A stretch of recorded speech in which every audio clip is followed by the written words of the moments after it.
एक मुलाकात ऐसी शख्सियतों के साथ जिन्होंने दिया है अपने जीवन को एक नया मुकाम।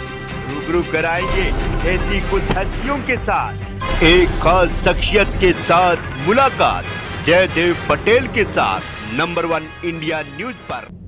नमस्कार व्यूअर्स, मैं जयदेव पटेल और आप देख रहे हैं नंबर 1 इंडिया न्यूज। आपका एक बार फिर स्वागत है एक खास शख्सियत के साथ मुलाकात प्रोग्राम में। आज हम बात करेंगे दिल्ली में बांग्लादेशी घुसपैठियों को लेकर के दिल्ली पुलिस की तरफ से जो कार्रवाई की जा रही है लगातार, उसको लेकर अब सियासत शुरू हो गई है। आखिर सियासत के क्या मायने और इसी के साथ साथ देश की सीमा सुरक्षा बल के साथ जो खिलवाड़ है ये कितना खतरनाक साबित हो सकता है आने वाले समय में। इन्हीं तमाम मुद्दों पर बात करने के लिए हमारे साथ खास मेहमान है इंटेलिजेंस ब्यूरो के पूर्व स्पेशल डायरेक्टर यशोवर्धन आजाद। यशोवर्धन आजाद जी, आपका बहुत बहुत स्वागत आज हमारे प्रोग्राम में।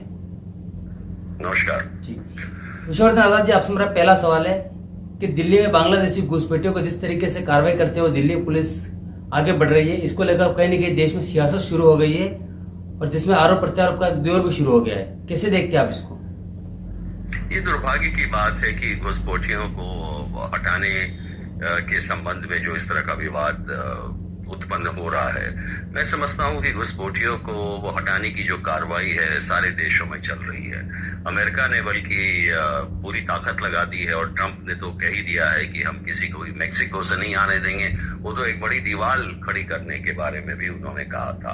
और इसी प्रकार जो यूरोपियन देश है उन्होंने भी इमिग्रेंट्स पे काफी सख्ती कर दी है। ये सही है कि जो बॉर्डर है वो पूरा सील नहीं किया जा सकता, तो इस प्रकार लोग आते रहेंगे। तो अगर आते रहेंगे तो अगर इस प्रकार की कार्रवाई की जा रही है तो मैं समझता हूँ इसमें कोई गलत नहीं है। और अगर दिल्ली पुलिस ने घुसपैठियों को हटाने की कार्रवाई शुरू की है तो मैं समझता हूँ कोई भी आम आदमी जो नागरिक है यहाँ का उसे सपोर्ट करेगा। अब पॉलिटिक्स किस बात की है कि अब किसने उन्हें बसाया और कौन उन्हें भगा रहा है, मैं समझता हूँ ये अब पुरानी बातें हो गई, इसकी चर्चा हमें नहीं करनी चाहिए। जी यशोवर्धन आजाद जी, आपसे मेरा अगला सवाल भी इसी कॉन्टेक्स्ट में है कि राजनीतिक फायदे के लिए दिल्ली में रोहिंग्यों को या फिर बांग्लादेशी घुसपैठियों को किसने बसाया और किसने बचाया? ये आरोप इसीलिए भी है क्योंकि जिस प्रकार से आधार कार्ड फर्जी सामने आए, पासपोर्ट्स हैं, लाइसेंस है, तो आखिर ये जिम्मेदारी कौन तय करेगा? कौन एजेंसियां जो इसको बना रही हैं और ये एजेंसियां जो है वो किसके अंतर्गत आती है? देखिए, जो इस तरह की कार्रवाई है, जो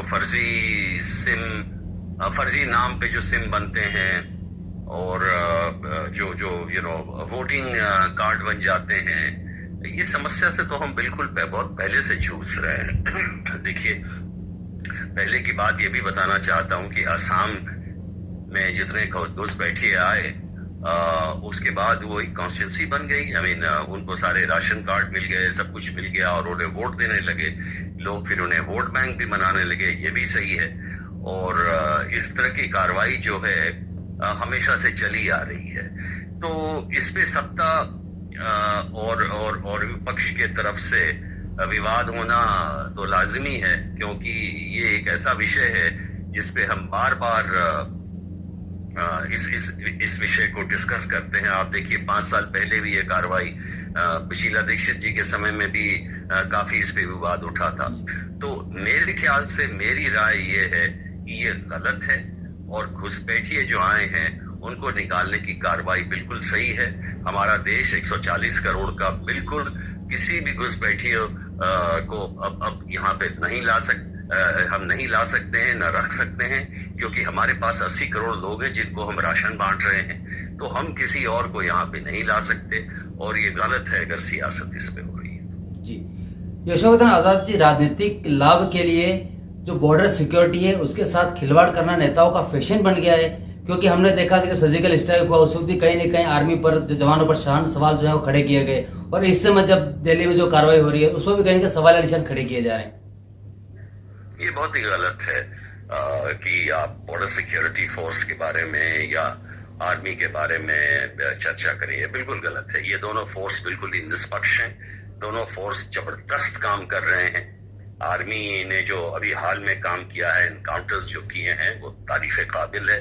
और इसी प्रकार बॉर्डर सिक्योरिटी फोर्स ने, बॉर्डर छोड़िए, बॉर्डर सिक्योरिटी फोर्स तो नक्सलों के खिलाफ और प्रोटेक्शन के खिलाफ सारी जगह लगी हुई है। देखिए, कोई भी बॉर्डर, जैसा कि मैंने कहा, सील नहीं किया जा सकता। और इसलिए वो पोरस बॉर्डर है, कहीं न कहीं से लोग आ जाते हैं। इसमें आप बीएसएफ को दोष नहीं दे सकते। हाँ, ये भी मानता हूं कि कुछ ऐसे अफसर होते हैं बिरले जो एबरेशन के नाम पे 1-2% हैं, जो कि इनकी मिली भगत से कुछ लोग अंदर आ सकते हैं, ये भी सही है। तो इसमें उनके ऊपर सियासत करना ये बहुत ही गलत होगा, बहुत ही गलत होगा, और ये सही नहीं है। मेरा ये कहना होगा कि इमिग्रेंट्स जो इलीगल इमिग्रेंट्स आए हैं उनको भगाना हमारा कर्तव्य है, ये हमारा फर्ज है, और इस पे सियासत नहीं होना चाहिए। और खासकर इन मुद्दों को लेके कि बीएसएफ फोर्स क्या कर रही है और आर्मी क्या कर रही है, ये गलत है। और मैं इसका पुरजोर समर्थन करता हूं कि रोहिंग्या या कहीं और से भी कोई अगर इमिग्रेंट्स आए उनके लिए भारत में अब जगह नहीं। जी, यशोवर्धन आजाद जी, आपसे मेरा एक आखिरी सवाल है कि जिस प्रकार से सीमा सुरक्षा बलों के साथ जो खिलवाड़ की जा रही है या फिर जिस तरीके से जो घुसपैठिए अंदर आ रहे हैं, यह आने वाले समय में कितना खतरनाक साबित हो सकता है?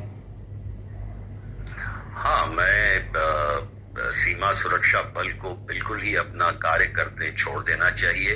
देखिए, सीमा सुरक्षा बल शुरू से ये भी कह रहा है कि हमें ये अपने फोर्स को ट्रेनिंग के लिए समय नहीं मिल रहा है, हमें अपने फोर्स को सही लीव छुट्टियां नहीं मिल रही हैं, हमें अपने फोर्स को जिस काम के लिए हमें बताया गया है बॉर्डर सिक्योरिटी, उसके अलावा कई जगह लगाया जा रहा है जो कि सही नहीं है। तो ऐसे फोर्स पे जिस पर हमें अटूट विश्वास होना चाहिए, एक ऐसा फोर्स जो जबरदस्त काम कर रहा है, उसके ऊपर किसी भी तरह की सियासत करना बहुत ही खतरनाक है और बिल्कुल नहीं होनी चाहिए। यशोवर्धन आजाद जी, आपने हमारे लिए समय निकाला, उसके लिए आपका बहुत बहुत धन्यवाद। धन्यवाद, नमस्कार।